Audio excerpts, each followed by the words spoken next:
have two amazing men next to me. First off, I'll introduce them one by one, and I'll tell you guys what they've been up to. So first we have Babak Pahnavan. By the age of 15, Babak had already penned over 10,000 lines of code. He did his undergrad degree at UC Berkeley, go Bears, and earned his master's degree with honors from Stanford. And he has made Forbes 30 under 30 list.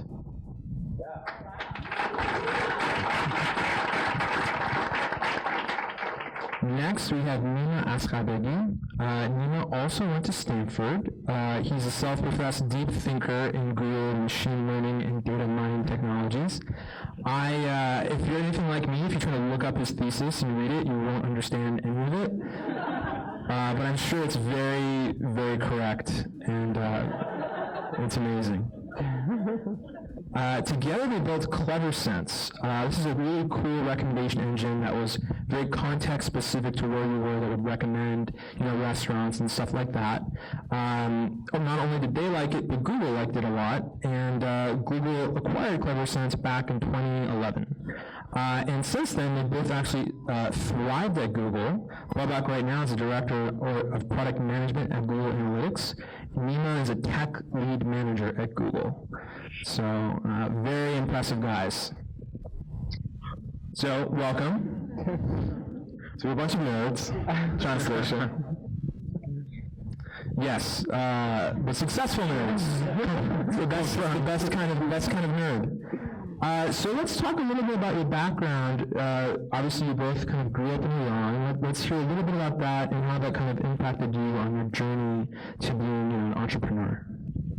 So thank you very much, Robert, Julia, and Amir. Thanks for having us here. And it's always an awkward position to be in between sort of the groups waiting and listening to you and dinner, especially kebab. So I don't think we're in a particularly good position. So I think there's a bit of pressure on us. So we'll try to be concise and to wrap it up quickly. So I guess good evening, guys. Is everyone up? Are you guys awake or are you guys yay? Okay, we're not going to do an exercise. We're not going to do a stretch or whatever. So thanks, Sammy, for the too kind of an introduction. So my name is Babak. I've been in the Bay Area since 2000. I would say maybe like 2003, 2004. In fact, one of the first guys that I met when I moved to Bay Area to go to Berkeley was Farhad himself. He and I went to Berkeley together. We have a lot of stories that we'll tell you after drinks, not before drinks. But yeah, he's it's quite amazing actually just to see I guess a lot of the friends that we have now. They're entrepreneurs. They're very successful and they're doing a lot of good things in the Bay Area. It's kind of like instead of things that we saw from our mentors, there are a lot of friends that I had went to school and then they became sort of they became established and whatnot afterwards. And now we're seeing that with a lot of people that we went to school with, which in return kind of makes me feel a little bit old, but I tend to not think about it. So anyway, so we also I immigrated with my family here in 2000, pretty much the same year that I landed here that Farhad was here. We didn't move back then, but our minds were melding together. And I did my undergrad at Berkeley, grad school at Stanford. I've done so CleverSense was my third startup. I've done two other small ones that pretty much crashed and burned and didn't go anything. So I tasted the failure that people keep hearing about, that like you have to taste failure. Yeah, I tasted it. It is okay. So so I worked in startups and I worked in big companies like Intel and Wise, and so I've been around. I've built and sort of led teams before we did the startup, and a startup was something that we did. We weren't necessarily planning to do it, but then it just happened, and then we became insanely passionate about it. I was sort of riding along lines of like extreme passion slash insanity, because that also almost crashed and burned like a good 3 times. Like we almost landed on grass a couple of times, but then it kind of worked out, and it was interesting. So I'm sure we're going to talk about it more as we discuss. Oh, we definitely will. Don't you worry. So Nina, same question to you. I mean, you grew up in Iran and you obviously immigrated here. And how did you think that transition affected you and your kind of pursuit of entrepreneurial endeavors? So Babak told the most exciting parts of the story, but for me, especially when I came to Stanford in 2002. Can you get the mic a little bit closer? Closer. Yeah. Is this better? Okay. Yeah. The highlight of that transition for me was that I had no idea what I was going to do. Like, I really didn't know what I was getting into. Basically, I continued the path that I was on, and everyone was taking the same path of applying to a bunch of universities abroad and leaving the country to continue graduate studies. But really, I did not know what that meant or what comes after that. So I really came to a whole new world without having much idea of what the future holds. But it is that, part of it was that transition itself, and part of it where I landed, Stanford, Silicon Valley, and the amazing community that we have around us that shaped what I ended up doing, which was going toward entrepreneurship and startups. So that's how it happened for me. And I think what every one of us brings into what we do is essentially our entire life history and life experiences. Everything that we do is comes from who we are and everything that we have experienced. So every one of us brings all of that experience to everything we do. This was Cleverson's was Nima's first job ever. Google's his second job ever. That's what he's trying to say. So if he's buying lottery tickets, buy with him. That's what I do. Yeah, let's go buy some lottery tickets after this. So tell me about when you guys first met. Was it love at first sight? Was it what it was? Right, company at first sight. I asked him to kiss me. He said no.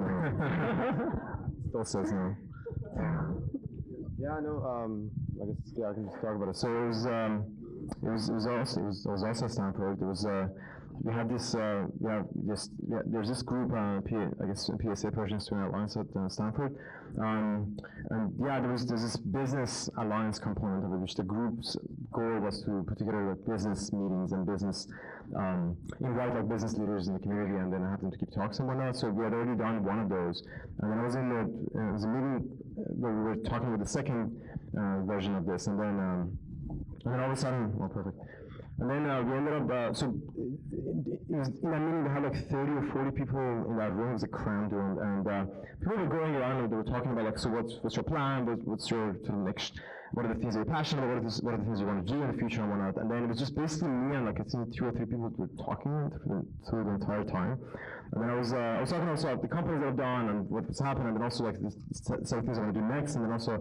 I kept saying like this. I have a bunch of things that I'm working on. I really want to. My next plan is to definitely build another company. That's my thing. So that whole thing just went on for like an hour. So people were asking questions and we just brainstorming about a bunch of different things.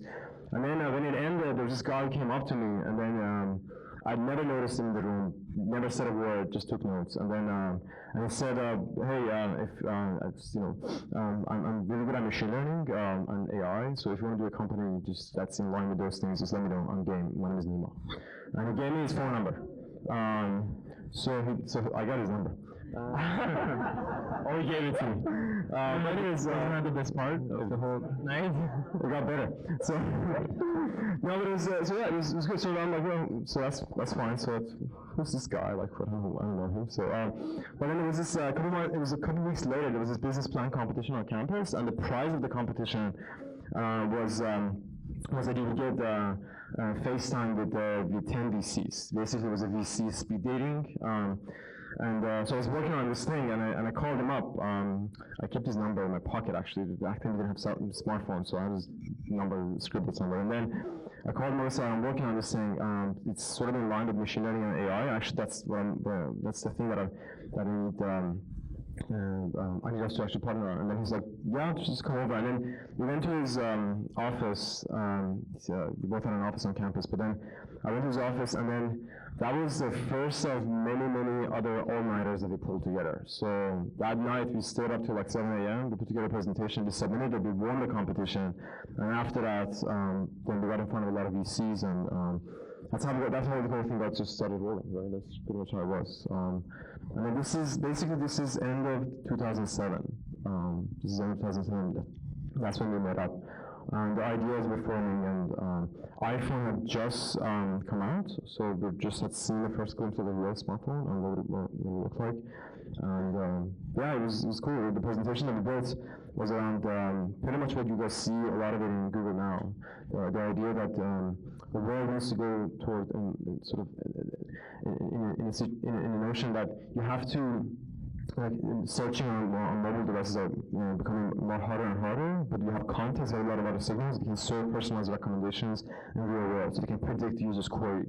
You can sort of build an AI assistant, basically. That was the pitch. Yeah, I want to tell you more about it as we go along. Right, the pitch went well. So actually, that doing kind of okay. We got a lot of follow-up dates with them, but the economy just took a crap in 2008. So right, I was in college and I went swiftly to law school after that. Smart choice. So quick follow-up on that, I guess. Economy's tanked. You guys have a promising startup that you don't know it yet, but will be an integral part of Google. But right now, economy's bad. You're trying to raise money. You guys are starting to work. Things are getting a little bit dicey. So just tell me about fundraising process. How many times you had to do it? If you guys got in each other's nerves during this time, trouble in paradise kind of thing. So I guess it's twofold. So one is about partnership and teamwork. There's another one about fundraising. So I can sort of tackle both, and then you should just chime in as well. I think so. When you form teams, just like any other teams, but specifically, if it's a sort of a co-founding relationship, that's a much deeper story. And for some of you guys that I manage, you might have heard of this notion of when teams get together, they have to form and storm and norm and then perform. So those are the sequence of events you go through. So you first form, you're trying to get together, you're polite with each other, then you have to storm, and then things just get real, and then you have to really do the work, and you're still polite to each other, but things can get tough. And then you norm and normalize with each other, and you perform really well together. The problem was, not the problem, but the good thing about Nima and I was that I think, especially as we speak, you guys might actually see it already, but you are pretty damn good compliments of each other. So yeah, we've kind of formed and we started performing, which was odd. Like we kind of went through the storm and one component. And that was actually, so that was good. And then, yeah, we've been working together for almost 8 years now, right? And then it's been very closely, like just nonstop. And we've put together, I don't know, so many all-nighters and so many things just because the startups are freaking hard.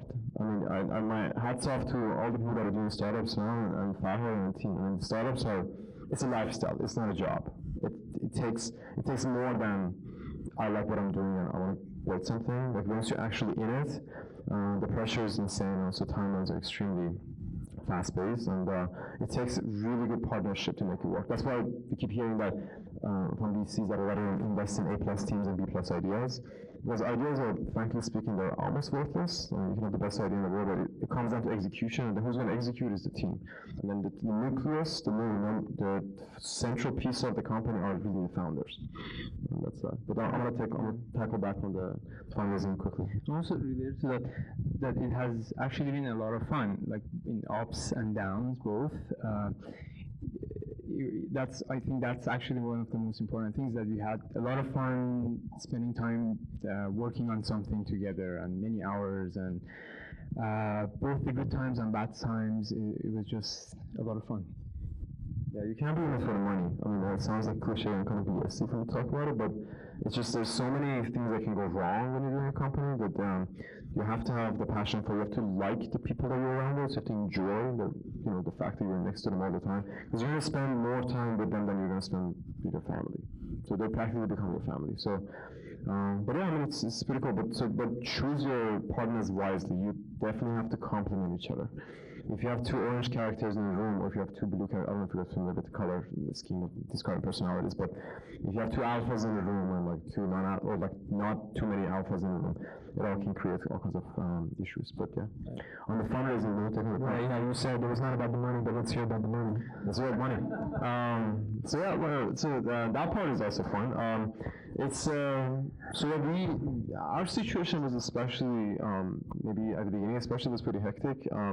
So first of all, because of my advisor, my advisor was a pretty famous guy. He was Jeff Allman. So Jeff was Larry and Sergey's advisor when they were at Stanford. Because of that, we had pretty much no problem after the competition that we won. We had no problem getting meetings with VCs. Everybody wanted to talk to us. What's going on? Jeff's students, what are they doing? But then the problem is we were definitely green back then, and there's a sense of there's a naivete that everyone has until you actually go through this process. Because really there are three companies that actually get funded based on my experience, and I'm sure people have other opinions on this. There's one type of company in which it's a full-on deep technology that someone has put a lot of energy already into it, a couple of years, that the IP is extremely valuable. So, it's hard to get fund that, but still, people with money, VCs and angels, they say at least if nothing else, that IP is valuable, it's worth something. So, but that must have been that you have to have some level of previous number of years already that have gone through that. Like for example, C was one of those acquisitions. Like our company was certainly one of those acquisitions, one of those sort of investments, and I'll tell you why it turned out to be that way. We ended up doing almost 2 years, 18 months worth of R&D, and actually building the core technology before we could raise money. And it was a while to really understand that, plus the fact that the economy collapsed. So it was a high IP story. Then there's a second type in which it's very low IP, but then somebody did something and then they launched and then there's traction. It's not something that people can replicate pretty easily, but they already did the work and it's already in the market, they're showing some sort of results, there's an uptake, that's already happening. That's the time that you should go and raise money, because you have something to show for it. And then the third ones are the ones that are the people that are serial entrepreneurs. They've already built companies, they've made something, and they're sort of either it's completely idealess, and it's just going to bet on the person, or it's a mix of case one and case two. Like in this case, a good friend of ours, so Shishir was VP of YouTube. He was pretty practically, so Salah was SVP, but then all of the engine products and everyone else was under Shishir. Shishir was incredible. He was running YouTube for all intents and purposes, and Salah was almost like the board member of YouTube. And he's still very much involved, but Shishir was the main guy who was driving it. He exited Google, and I think he just raised $25 million. And I asked him, what's the startup? What are you doing? He's like, we're going to figure something out. That's it. That's the guy that knows this industry inside out, and he's very well known in the video industry, specifically Tahoe, we know him. And he's just gonna go raise money, and then we're gonna figure something out. That's it. He's an adult. He's a responsible person, but also he has a name recognition. So unless you're one of these three, it's very, very hard to get funded. But we kind of felt like we were kind of limited because we had some technology, but plus we had name recognition and all that. And then we were talking to all these VCs and startup and angels, and then we had some small commitment to raise $250,000 from some angels back then. This is 2008. And luckily we decided not to take it because we realized that was just too little of money. Like $200,000 was nothing. It goes away very quickly. We ended up not taking it, and the economy melted in summer of 2008, and the funding just dried up. Sequoia did their famous Rest in Peace funding presentation, and then that's that was that. So I ended up we ended up we stopped fundraising. We went to plan B. We're like, okay, so alternative A, drop everything, forget about it. Alternative B, let's go find some place that we can actually make some money and don't starve, and then we're gonna keep this going on the side. And that's what we did. So he might stay at doing his, and he started relying on his PhD stipend for income. And then I got a job, which was very interesting because it was also in the mobile space, and they're building a division inside this bigger company. And we worked on it for 18 months. During that 18 months, we kept working. It was basically our schedule was everyday normal jobs till 5, 6 p.m. and then straight back, drive to Stanford, work till 10 p.m. Saturdays take a break, half a day, and then Sundays work all day. we did that for 18 months. So it's the kind of things that it's just, it's easier to talk about it once you're actually doing it. Like, all of us have jobs. Like, after 5 p.m., you're crushed, right? To get up and go and do something else. So during that period of time, we ended up pitching 53 times roughly, and the 54th time we got funded. So 54th time's the charm. Yeah, no, but that's what it is. Like, it's going back to what Neil was getting at. Like, we loved it. We actually enjoyed what we were doing, and also it was this passionate thing that we said this thing needed to exist in the world, and then we're gonna make it happen regardless. Right. So question for you, Nima. So you guys have met, you guys have enjoyed each other's company, you've made a baby, and now not the traditional way, the hard way, and now it's time to sell the baby. What was the thinking? What were you thinking? What was the thinking behind, why was the time right? What emotion were you going through? And, just give us a little insight as to what your strategy was when you were selling the company. No baby was harmed during this operation. Yeah, that sounds really horrible. Why did we do that? Don't tweet it. We made a baby to sell the baby. Like, baby's fine, guys. Just open up your Google Maps.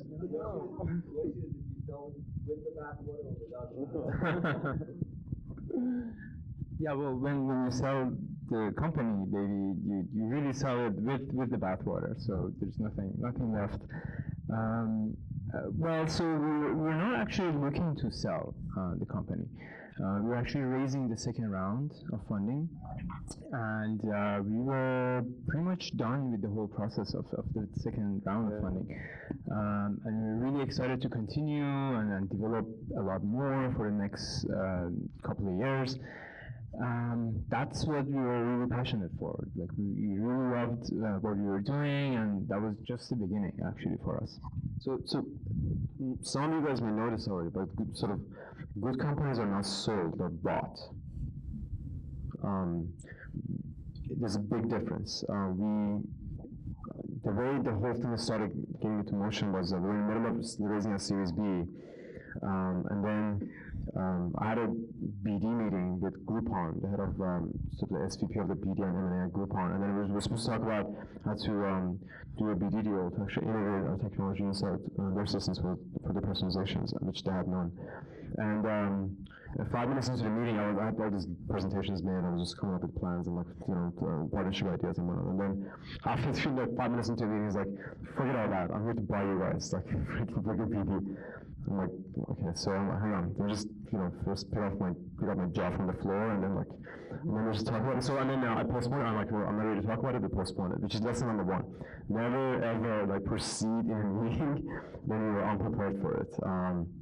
So I ended up pausing the meeting and said, "Well, we can talk about it, but I have to talk to my board and yada yada yada." So, and then basically it was Groupon that became super interested to put an offer on the table. The board had gotten out, so they were raising money, and that's the thing that that's the time that sort of potential acquirers they strike. We do the same thing at Google. I do a lot of deal reviews now, and I've bought one company so far since my tenure at Google. And you definitely want to strike before they raise money, because as soon as they raise money, the price pops, and then you have to just raise your price again. The classic case of this was Instagram. Instagram raised the round, they pushed the price higher much more significantly, and then Facebook still ended up buying double the price of the valuation that was achieved 10 days before. So that's what it was. We were in the middle of fundraising, and valuation was about to change, and then Groupon came, and then quickly after Twitter and Facebook came, and then last Google came. And it became like a sort of a really competitive environment, and it became it came to a point that it just that we ended up, it made sense for us to transition this and go to the next level, but a lot of that was also because also the opportunity and the idea that this is not like an accu-hire type of thing that's going to die. There's the transition plan, and we can actually further build it out inside Google in a much bigger environment and with much more resources. Marissa was the person who was negotiating with me, and she was the one who was very adamant and she's extremely persuasive. We ended up selling and just worked with her for a couple months before she became boss at Yahoo. Yeah. But it wasn't an easy decision for us, because it was between what we loved to do and what we were suddenly presented with. But ultimately, it made sense because of the a few risk factors that we were considering, like which way we can add more value, right, in the long run. Right. We're basically running out of time. I'd like to open it up to questions since we have about 5 minutes left. Does anybody here have a question for these two gentlemen? Right there, we got one right there. You know what? I'm just gonna go. Here we go. I actually have two questions. Before Google acquisition, did you have any revenue in your company? And the second question, I don't know if there's any time to explain. Can you explain a little bit about more about the fundraising process and how to meet the investors and do the paperwork and so on? Yeah. So, question one is easy. No, we had no revenue. It was a technology in the making. We had a platform, and then we had apps, and we were on the rise, and there was just like a lot of things that were just taking off. So it was one of those like pre-revenue acquisitions, which is like in my next startup, I definitely want to push for revenue before we do something because once you have revenue, you can also trail forward like 5 to 10 years, and you can have amazing forecasts, and you can actually do much better. So that's on that front. The second one. So there's good news. There's some of them already in this room. I already saw a couple of people that actually were our investors. I think it's Hamid here. Hamid, are you here? Yeah, Hamid Bakhorda. Okay, just Hamid is back here. So yeah, we had there's so the best thing is you have to start somewhere, and it's all about networking. It's all about building connections. This is the place to start it. Concerning between our networks and Amir and Shober and Julia and others, actually we know plenty of these guys, but they can actually sort of introduce you to. But again, just the only thing that you have to remember is that I always tell this to entrepreneurs that I work with is, remember, you have to be one of those three for it to get funded. Either it's a high IP, like real IP, that actually shows a couple of years of exclusive IP ownership is already there and a couple of years when you went into it, or something that's launched and it has traction, or you're still an entrepreneur, you've already shown success and you can actually do another one. Outside of these three, primarily you can meet with a lot of investors, but it's just mostly to get feedback from them. It's not raising money. It's not as easy as what you hear on TechCrunch. I mean, it's certainly doable, but it's much better. You're much better off focusing energy on securing case A or case B. Then you have much more success. All right, we'll do one last question. Guys, over here. This is just going to be a quick one. Through the whole process, was it just you two guys, or did you guys hire other people to help you out when you got closer to the end, or has it always been just you two? You mean for doing the fundraising? Or no, before you guys got acquired, like the it was a team of roughly 20 people that we actually saw. Yeah, so we raised money. We had already raised $3 million from angels. Yeah, the whole thing. I mean, no real companies were made out of like one or two people. Those are projects, they're not companies.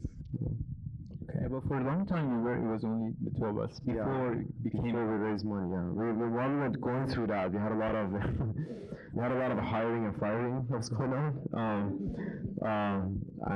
and especially if you don't have money to pay people, it was basically my salary that was funding the whole thing. I mean it's you raise money to form a team, to actually build a legitimate company with legs. So that's what. But you only raise it because you have something. You already have a small bit of fire. You want to pour gasoline on it, and your gasoline is the capital. And so related to that, the reason we're working on this for kind of a long time, as just the two of us, was to remove the risk factors that were there before we could actually raise the money. So for us, the risk factor was the technology. Like, can we actually make this technology work? And after a year and a half, almost to 2 years of working on it, once it was working, then we could go and raise the money. Yeah, then it fell into case A.